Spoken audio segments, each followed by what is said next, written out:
Radha Ramana Hare.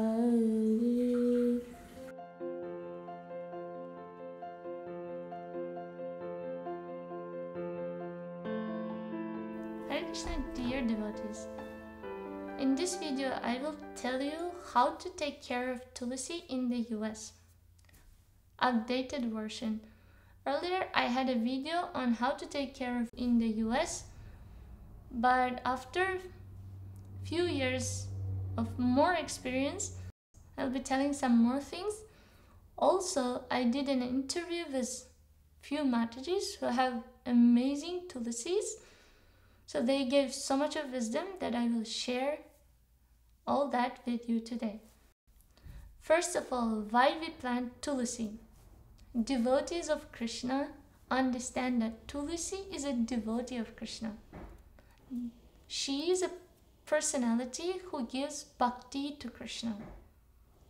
And devotees plant Tulasi to serve her so that she will give bhakti to the Lord. And devotees never think about planting Tulasi for drinking the tea out of her and then getting rid of cancer. No, devotees don't do that. They don't have that kind of intention. And to think like that, it's a very bad offense because she's a great devotee and we are using her in our own material purposes. Now, before considering to plant Tulasi, please consider the next conditions. Some devotees, they plant Tulasi and she doesn't grow well and she start blaming themselves. Oh, I'm not a devotee. She's not growing because I don't have devotion. Oh. No, devotees. You are nice devotees. The simple thing is you are not considering the conditions which Tulasi Maharani requires. Tulasi is from India and she loves sunlight. She loves heat. She loves nice soil. In Chennai, in Delhi, in hot summers, in winters, Tulasi grows even in outside. Anywhere, any step you go, Tulasi can grow in India because she is from there and she loves it. But in the US, she is new to US and she didn't adjust to US yet. Maybe in Hawaii she may grow outdoors, but in other states there are all 4 seasons and sun is sometimes very hot, sometimes very cold. That's why she doesn't like it so much. First thing you need to consider is the proper lighting. Tulasi needs proper lighting. Every plant needs that photosynthesis process to happen, and that happens only with the help of light. With the help of light, roots start functioning, and with the help of water, they take out all minerals from the soil that way nourish the plant. Without the light, there's no energy for her to pull out the minerals from the soil with the help of water. Even if you water a lot, even if you have nice soil, even if you fertilize her, if you don't have proper light, she cannot survive. You can grow her indoors. You can grow her near the window. But your window shouldn't be in the north or it shouldn't be in the west. The best, it should be in the south side, and the best if it is full height window. There, and you have to keep your window all the time open so that she gets 6 hours or sometimes 8 hours of sunlight. That way she grows very nicely. We used to have, in our studio, we used to have a big window in the east side. It was also good, but east side sunlight is like only for 1.5 hours or 2 hours. So I was trying to turn her around because only 2 hours are there. She was not having enough time to turn her leaves around. So as a result, I started keeping her like this in one direction, and all her leaves went towards east side and other side didn't develop, and she started bending towards the east. So it's like deformed body, and I had to put some support. So that's a problem with only east side light. In India, east side light may be good because in India sun rises very early and it's very bright even at 6 o'clock, whereas in California, it's not like that. And the devotee Mataji I know, Raseshwari Mataji, she built a sunroom for Tulsi. So her sunroom is fully made of windows and it's in the southeast direction of her house. So it's fully open to the sun and it's indoors. And she has like 108 Tulasis and all of them are so green and bushy. You just have to buy tickets to come to US or California to take darshan of her Tulasis because they are so beautiful. So she gave me the suggestion that you cannot keep Tulsi outside because outside if you keep under US sun, she doesn't like it. Her leaves may get burned because sometimes it goes very hot, sometimes during night times it's very cold. Some devotees take Tulsi outside during the daytime and put her back during the nighttime. That may also work. But when you're putting outside, you have to put her a little bit in the shade because again, direct sunlight of California, especially if it is summer, it's too much for her. If you don't have facility of having a big window in the south side, then I would suggest you to buy a special grow light for her. In my earlier video, I told about grow light a little bit that one of my friends used grow light. I tried using myself. I found out that if you buy something cheap, $20, $50, and they're like green, red colors, first of all, your eyes pain. Another thing is devotees usually sit near the Tulsi and chant, but if you put that light, it's so uncomfortable to sit even in whole room because everything turns red and green and yellow. And other thing is, most of those lights, which are very cheap, don't work. I tried using it and in my experience, they were not good. If you want to buy proper light, I would suggest to go with bright white color and little bit nice quality. What exact light I use, I have an article about it. I put all the things I did research on lights. In Seattle, ISKCON, devotees in the temple, they use fluorescent agar bright lights. Those are great. They will provide enough light for the Tulsi, but the problem is fluorescent lights, they will eat up more energy than LED lights. So we bought LED lights. Now, whatever I noticed in Tulsi, she is growing so nicely. Even if I put outside, she wouldn't grow that much nice than under these grow lights.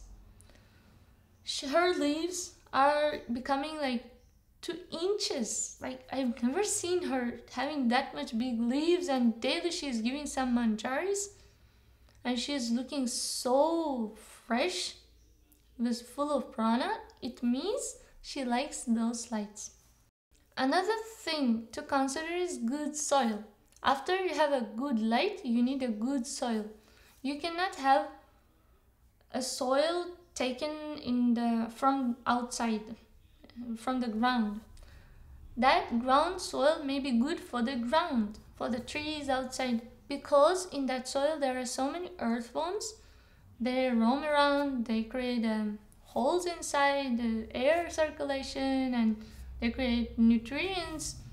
But when it is in the pot, those earthworms, they need the family, they need the environment to live. If it's so small pot, it's difficult for them to survive. If you can arrange like regularly putting earthworms, then that's good. But usually for the Tulsi, when you're growing indoors, I would suggest you to use indoor potting soils. Whatever exact brand I use, I will link in that same article.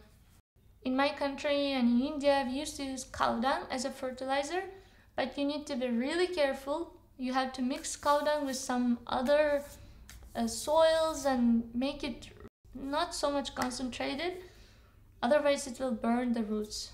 or else buy a proper fertilizer, plant fertilizer, and fertilizer Tulasi every once in a year or something like this. Tulasi loves warm weather. Whatever you feel yourself nice, that's enough for Tulasi. If you feel shivering and getting frozen, then she doesn't like as well. So in a room temperature, warm and cozy place, Tulasi loves that. And you need to be able to water her daily. I usually put 1 liter of water for 10 inches wide pot. 1 liter of water every other day. So she feels great. If you notice, Tulasi leaves usually are very flat, like very fresh. But if you notice like this, then this means Tulasi needs water. Her leaves are very weak. She needs water. You need to know the sign. If you start noticing so many yellow leaves, that means you're overwatering the Tulasi. If you start noticing that black spots are in the leaves, not 1 or 2, but many black spots, it means she needs more light. She is not developing her leaves very well. It means she needs a lot of light. If she has a lot of light, her leaves will be bigger in size. Now regarding the pots, in earlier video I told that the fabric pots I was using, those were better than plastic ones because those were helping me to take out the water which was extra so that the roots don't get rotten. But aesthetically they were not looking good. I suggested in that video because I told it is better than plastic, but later after 2 years I found out aesthetically they're not looking good because whatever water I put, all the salt of the water came out to that fabric, black fabric, and it's creating some map of yellow and white sign which doesn't look nice. So fabric pots are good for planting some outdoor things like potatoes or tomatoes which nobody sees outside, but indoors the best pot, I will come back to our ancient style, is clay pots. And don't go with the clay pots which are decorative like with acrylic paint around it, but go with natural without paint clay pots. Why clay pots are better? Because excess water comes out and clay pots are very breathable. Like fabric pots, they're very breathable, and excess water comes out not only from the bottom but from the walls as well. So, and the plus side is clay pots you can clean outside so it looks neat. Regarding the pot size, you need to give enough space for Tulasi to develop nice roots. So for 2 Tulasis, like if I plant 2 Tulasis in one pot, I take bigger pot, like 10 inches wide or a little bigger than that. But if I have only 1 Tulasi, then I'll go with smaller, like 8 inches wide clay pot should be fine. Now regarding how to plant your Tulasi very bushy, how to make them, I won't tell about it because I will forward it to a video of Mohini Madhavi who explained so nicely how to plant your Tulasi very bushy. Please watch our video. It's in the description of this video. Now, how we take care of Tulasi when we are out of home. Sometimes we take our Tulasis to one devotee's home who have nice sunlight in the south side or they have grow lights. If we don't take them, recently we started having many Tulasis. Earlier when we had 1 or 2 Tulasis we used to take, but now when we have 4 or 5 Tulasis and they are very big, it's first of all not good for Tulasis to travel around. So we request our devotee friends to visit our home for watering them, maybe once a week or twice a week. And regarding the grow light, nowadays we have smart plugs, and you can program the plug to on the light for 16 hours and off the light for nighttime. So that's a solution for when we go out of home. So this was the video regarding how to grow Tulasi in the US. Also, there is a book by Mohini Madhavi. She has written a nice book. It's a very old book, but it's a very good book. I would suggest you to read